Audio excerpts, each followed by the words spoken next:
નમસ્કાર મિત્રો, આપણે સૌ સુરાપુરા દાદાને દિલથી તો માનીએ જ છીએ, બરાબર. પણ આજે જોઈએ કે કેટલા લોકો સુરાપુરા ધામ વિશે માહિતી જાણે છે. તો આગળ આપણે જેમ વિડીયો ઉતાર્યા એમ આ વિડીયોમાં પણ એક પ્રશ્ન પૂછીશ, જેનો જવાબ તમારે કોમેન્ટમાં આપવાનો રહેશે. જો જવાબ ના આવડે તો કોમેન્ટમાં જય સુરાપુરા દાદા લખવાનું અને વિડીયોને શેર કરવાનું, બરાબર.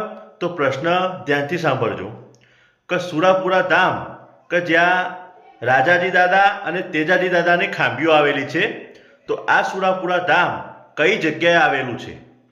પ્રશ્ન ફરીથી બોલું છું, ધ્યાનથી સાંભળજો. સુરાપુરા ધામ કે જ્યાં રાજાજી દાદા અને તેજાજી દાદાની ખાંભીઓ આવેલી છે, તો આ સુરાપુરા ધામ કઈ જગ્યાએ આવેલું છે? તો એનો જવાબ તમારે કોમેન્ટમાં આપવાનો છે. અને જો સુરાપુરા દાદાને દિલથી માનતા હોય તો કોમેન્ટમાં જય સુરાપુરા દાદા લખો, વિડીયોને વધુમાં વધુ શેર કરો અને આપણા પેજ ઉપર તમે નવા તો પેજને ફોલો કરો. જય હિન્દ.